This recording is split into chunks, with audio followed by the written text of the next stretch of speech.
obnoxious away on a mission, and a few other clansmen were similar to one another in the hospital and unlikely to be leaving any time soon after their failed mission. Her plan would have loose ends, but not enough to cause serious problems. It was acceptable to her standards because she couldn't account for every little incident that could occur in the world, and dealing with them would cause problems, and those problems would ultimately result in her being unable to be with her Naruto-kun. Another Uchiha elder, Akio, who is more subdued and typically stayed quiet in meetings, inquired, "Mikoto-sama, has the Hokage or the Konoha Council discovered our missing clansmen?" Mikoto shook her head, but she was secretly grinning. "I'm afraid not, Akio-san.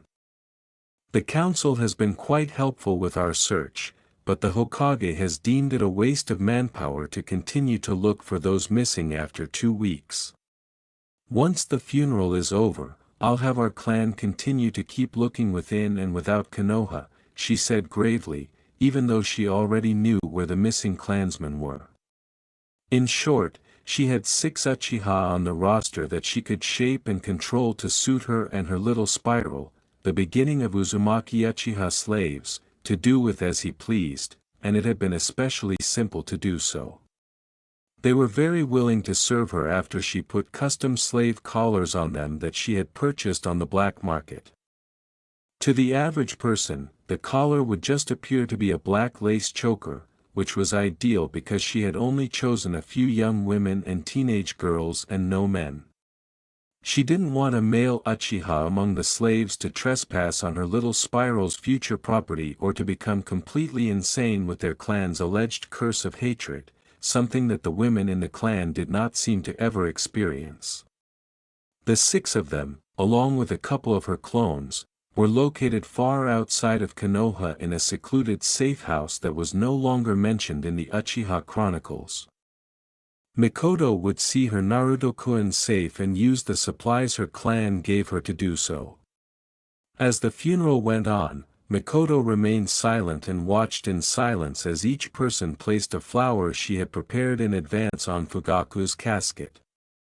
However, what they didn't realize was that every flower, including the one she was holding, contained a poison that was colorless, odorless, and tasteless, and that it was easily transferable into victims.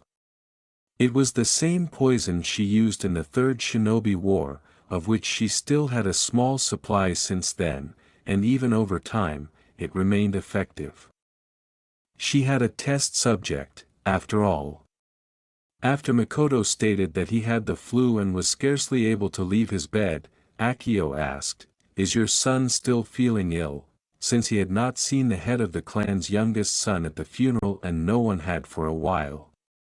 Mikoto nodded and said, "Yes, but he's getting better, he'll be up and about in a few days, maybe a week at the most," which was a clear lie that no one would discover anytime soon. At least no one in her clan knew that her youngest son, Sasuke, was dead, and he had served as her test subject to determine which of her poisons would work best. Her son deserved it, and he dared to insult and disparage her little spiral. She had also overheard him practicing one day about beating up the dope who fooled his mother, and Mikoto did not take threats to Naruto kindly. Missing clansmen, odd deaths, you'd think that people would get suspicious, Mikoto thought, finding the normalcy of the Uchiha clan and Konoha in general to be as close to arrogance as she could find. It seemed as though they assumed that the murderer would be found soon and that those who were missing would simply appear. If the Hokage was ever in trouble, he didn't show it, much less voice it, but she wasn't too carefree to know that the Sandaime would just let things continue. She had a suspicion that he had Umbu watching her clan, possibly even her activities, not that she let anyone follow her, and Shunshin was helpful in that regard. Mikoto muttered, "It's about time," as she noticed that many of the elder clan members were already falling to the ground and that those attempting to assist them were soon following suit. She turned to face Akio and noticed that his eyes had gone glassy, and a tiny bit of white foam was coming out of his mouth. She pushed him, barely exerting any force or effort, and he fell to the ground lifelessly. The IWA ninja put a bit more resistance than my kinsman. Well, they made more noise at the very least, now to convince my little spiral that being in this village, this cesspool that insults, threatens, and treats him horribly is the worst thing possible, she said, creating several Kage Bunshin and having them henge into various Umbu that she had seen throughout the village and the Third Shinobi War. Finally, she had one clone henge into the Sandaime. "Now let's make this believable for my little spiral," Mikoto said, drawing out one of her ordinary, non-poison kunai, then stabbing herself in the shoulder, once in each arm, once in her left leg, and finally in the chest, in a spot free of vital organs but giving her the effect she desired. "Now, time to go get Naruto-kun," she added, heading toward the safe house with Naruto inside, her henged clones pursuing her. If the real Hokage or Umbu appeared, it would be even better for her, and fortunately, it was during the day, when attention is most effective.